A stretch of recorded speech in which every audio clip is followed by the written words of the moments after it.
Friends, welcome to my channel civil smart. आज हम डबली reinforce beam design करेंगे अपने मैरिज हॉल में।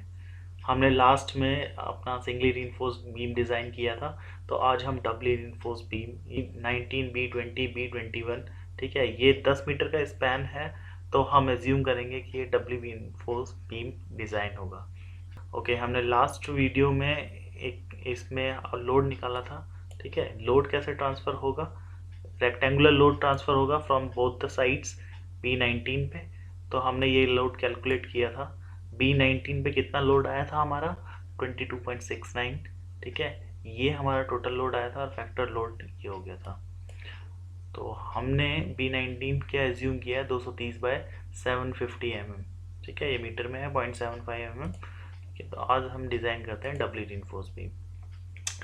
तो दोस्तों, आपको क्या करना है, सिंपली ये ब्लैंक आपको ये दिख रहा है, यहाँ पे अपना आपको डाटा डालना है। तो ये एक्सेल शीट आपको डबली रीइंफोर्स बीम डिज़ाइन करके दे देगा, ठीक है।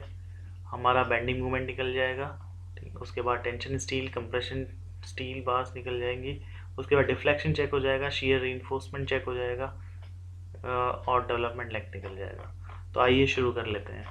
दोस्तों, जिसने भी ये चैनल सब्सक्राइब नहीं किया प्लीज़ सब्सक्राइब कर लें, और जिसको भी ये एक्सेल शीट चाहिए होंगी हम एक्सेल शीट प्रोवाइड करेंगे। डिज़ाइन इंजीनियर्स के लिए बहुत स्मार्ट वर्क आजकल बहुत ज़रूरी है। तो जैसे कि एक्सेल शीट हमने डिज़ाइन करी है, ये बहुत इंपॉर्टेंट है for all the design engineers. तो हमारा ये स्पैन है, हमारा स्पैन ये 10 मीटर का है, ठीक है। तो हम यहाँ पे अपना 10 मीटर डाल देते हैं। 10 मीटर डाल दिया। बी हमने क्या एज्यूम किया था? 230 mm, ठीक है। ओवरऑल डेप्थ हमने एज्यूम की थी 750 mm, ठीक है। एज्यूम क्लियर कवर हमने एज्यूम किया बीम के केस में 25 mm, ठीक है। एज्यूम बार डाया हमने 20 mm एज्यूम किया। तो ये हमारा इफेक्टिव डेप्थ आ गया 750 mm। तो एफ सी के 25 न्यूटन पर mm स्क्वायर है, क्योंकि M25 है। एफ आई क्या है? स्टील का जो ग्रेड है वो 415 का है, ठीक है। तो टोटल लोड हम देख लेते हैं। हमारा डिज़ाइन शीट से टोटल लोड कितना था? 22.69 हमारा टोटल लोड था। 22.69 ये हमने ले लिया। तो यहाँ पे फैक्टर्ड लोड आ गया, 1.5 से मल्टीप्लाई हो गया। दोस्तों, सारे फॉर्मूले इसमें लगे हुए हैं, आपको कुछ नहीं करना है। ये एक्सेल शीट्स में आपको ये बॉक्सेस में अपना डाटा डालना है। सपोर्ट विड्थ, ठीक है। सपोर्ट विड्थ हमारी कितनी होगी? 450 mm अपना सपोर्ट है। ये बीम का ओरिएंटेशन है 230/450 mm, इस साइड रखा है। तो ये बीम ऐसे लाई करेगा, तो ये सपोर्ट बनेगा 450 mm का, ठीक है। तो सपोर्ट विड्थ कितना हो गया? 450 mm सपोर्ट विड्थ। यहाँ से हमारा इफेक्टिव स्पैन निकल के आ गया, सेंटर टू सेंटर डिस्टेंस, क्योंकि सिंपली सपोर्टेड बीम है।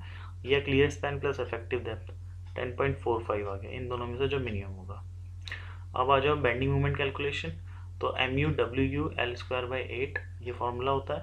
यहाँ पे इसने ये कैलकुलेट करके ले लिया, 464 किलो न्यूटन मीटर का आ रहा है, ठीक है। तो MU लिमिटिंग बाय FC के BD स्क्वायर 415 के लिए इस वाली टेबल से देखेंगे, ठीक है। तो कितना होता है? 0.138, ये हमने डाल दिया। तो ये हमारा आया 405, जो कि इससे कम है। MU ज़्यादा है MU लिमिटिंग से, तो ये एक डबली रीइंफोर्स बीम डिज़ाइन होगा, ठीक है। तो यहाँ पे ये कंडीशन लगी हुई है, ठीक है। तो ये अदरवाइज ये सिंगली रीइंफोर्स यहाँ पे लिखा आ जाता, ठीक है।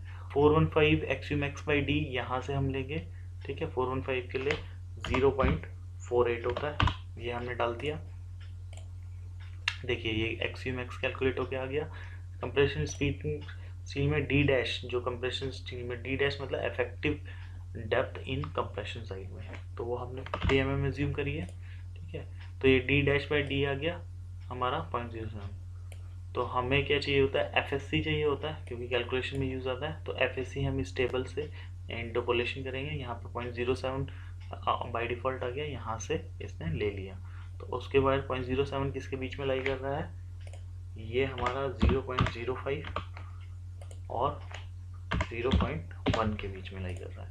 इन बॉक्सेस में आपको यहाँ पे अपना डाटा डालना है। 0.05 पे वैल्यू क्या है? 355, यहाँ पे हमने डाल दिया। और 0.1 पे कितनी वैल्यू है? 353, ठीक है। तो यहाँ पे कितना आ गया, ये वैल्यू आ गई 354, यहाँ पे इसने 354 ले ली, ठीक है। अब आ जाओ टेंशन स्टील पे। तो AST1, दो टेंशन डबल यूनिफोर्स में AST1 निकलता है, AST2 निकलता है टेंशन साइड में। तो ये वाला फॉर्मूला होता है MU लिमिटिंग अपॉन, ठीक है, ये इसने यहाँ कैलकुलेट करके ये हमारा स्टील आ गया, ये हमारा AST2 आ गया, ये टोटल स्टील आ गया रिक्वायर्ड।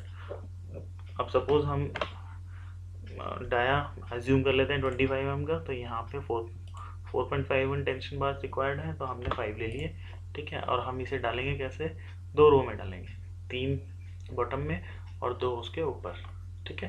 कंप्रेशन स्टील में आ जाते हैं। ASC हमारा कितना है, MU2 upon FSC D minus D dash, ठीक है, ये हमने ऑलरेडी कैलकुलेट कर लिया। FSC हमारा कैलकुलेट है, MU2 हमारा निकल के आ गया था, MU लिमिटिंग ये है, MU ये है, MU2 क्या आएगा, इन दोनों का difference, MU minus MU limiting. MU में से MU लिमिटिंग माइनस कर देंगे तो जो बैलेंस होगा वो कंप्रेशन स्टील जाएगा, ठीक है। ये हमें पता है डब्ल्यू रिइंफोर्समेंट में। तो हमने यहाँ पे एज्यूम कर लिया सपोज 16 का डाया, यहाँ पे 1.24 आ रहा है, तो हमने यहाँ पे 2 प्रोवाइड कर दिया, क्योंकि मिनिमम 2 तो करना ही है, ठीक है। तो कंप्रेशन साइड पे 2 16 के कंप्रेशन साइड में प्रोवाइड कर दिए। अब अगर डिफ्लेक्शन चेक कर लेते हैं। डिफ्लेक्शन चेक में PT प्रोवाइडेड, ये इसने यहाँ से फॉर्मूला लगा हुआ है, जितना हमने प्रोवाइड किया होगा, ठीक है, उसमें PT प्रोवाइडेड आ गया। FSC का फॉर्मूला लगा हुआ है 0.58, ठीक है, FY upon AST required upon AST provided, ठीक है। तो यहाँ पे मॉडिफिकेशन फैक्टर हम यहाँ से निकाल लेते हैं, 1.49 यहाँ कहीं होगा, 1.2 1.49 यहाँ से, और अपना कितना है ये 217 है, ठीक है। तो 217 यहाँ पे होगा, तो 0.9 आ रहा है, 0.9। जो भी आप वैल्यूज डालोगे यहाँ अपने आप फॉर्मूले लगे हैं, ये कैलकुलेट कर लेगा, ठीक है, शीट। अब आ जाओ शियर रिइंफोर्समेंट हमें डालना होता है, तो VU क्या है, WU L/2, ठीक है। यहाँ पे हमारा अपने आप 170.18 आ गया, ठीक है। तो 1.19 आया। अब 1.19 इंटरपोलेट करेंगे, 1.19 यहाँ पे परसेंटेज ऑफ स्टील आई है, तो ये किसके बीच में लाई कर रही है, यहाँ पे हम 1 डाला, ठीक है, और इसका 1.25 हमारा M25 ले रहे हैं, तो यहाँ पे 1 पे वैल्यू कितनी है, 0.64, ठीक है, और यहाँ पे 0.70, ठीक है। तो इन दोनों के बीच में लाएगा, तो यहाँ पे 0.686 आ गया, तो ये अपने आप यहाँ पे ले लिया। तो यानी कि शियर बार्स रिक्वायर्ड है, क्योंकि टॉ वी क्या है, इज ग्रेटर देन टॉ सी है, तो शियर बार्स यहाँ पे लिखा आ गया रिक्वायर्ड है। अदरवाइज यहाँ पे लिखा आता कि मिनिमम शियर रिइंफोर्समेंट डालना है, मिनिमम तो डालना ही पड़ेगा, ठीक है। IS 456 कहता है। तो VUS हमें फॉर्मूला पता है, VU माइनस टॉ सी PT, इसने यहाँ पे ले लिया, ये किलो न्यूटन में आ गया। स्टीरिप्स डाया हम ले लिया, हम ले लेते हैं 8 mm का। नंबर ऑफ लेग्स, कितने लेग्स होंगे, 2 लेग होगा, 4 लेग होगा, 6 लेग होगा, तो हमने 2 लेग ले लिया। तो यहाँ पे ये आ गया SV, इस फॉर्मूले से स्पेसिंग आ गई 452। IS, अच्छा इन सब में से सबसे मिनिमम होगी, तो मिनिमम क्या था, IS 456 300 mm, ये 0.75D, ठीक है। यहाँ पे सब फॉर्मूले लगे हुए हैं, ठीक है। मिनिमम स्पेसिंग इसके अकॉर्डिंग हमारी 394 आए, तो इन सब में से मिनिमम ये ले लेगा 300, तो हमने 300 प्रोवाइड कर दी। तो 2 लेग्ड है 8 mm 300 mm centre to centre. अब हम डिटेलिंग देख लेते हैं हमारी कैसे होगी। हमने 5 डाले हैं 25 mm के 2 रो में, ठीक है। ये किस तरीके से डालेंगे, 3 बॉटम में और 2 यहाँ बीच में एक स्पेसर बार लगा है, ठीक है। और 2 हमने डाले हैं 16 mm के कंप्रेशन स्टील, ठीक है, 2 16 mm कंप्रेशन बार, ठीक है। और 2 लेग स्टीरिप है 8 mm @ 300 mm centre to centre, ठीक है। ओके, ये डेवलपमेंट लेंथ है। डेवलपमेंट लेंथ क्या होती है, इस फेज से लेकर इस यहाँ तक कंप्रेशन साइड में, और इस फेज से लेकर यहाँ तक टेंशन साइड में। तो अब डेवलपमेंट लेंथ निकाल लेते हैं। डेवलपमेंट लेंथ के लिए हमें टॉ BD देखना होता है, ये वाला हमारा IS 456 है। ओके, टॉ BD कितना है, M25 पे 1.4, ठीक है। जो हमारा वैल्यूज होंगी वही डालनी है हमें। तो यहाँ पे LD कितना आ गया, हम ले लेते हैं 1010, ठीक है, इससे थोड़ा सा ज़्यादा ले लेते हैं, ठीक है। यहाँ पे कंप्रेशन साइड में हमारा कितना आ रहा है 516, क्योंकि ये वाला फॉर्मूला लगेगा। कंप्रेशन साइड में 60% तो तो अगर टेंशन साइड में 60%, क्योंकि ये प्लेन बार के लिए है, 60% बढ़ जाता है, और कंप्रेसर साइड में इसका भी 25% बढ़ जाता है। तो यहाँ पे हम 520 ले लेते हैं।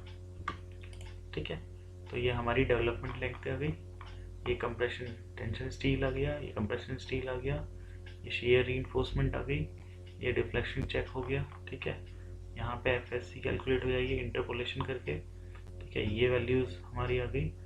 ठीक है, और ये इफेक्टिव दर हमने शुरू में कैलकुलेट कर लिया। तो ये हमारा बीम था जो डब्ल्यू इन्फोर्समेंट ने डिज़ाइन किया है।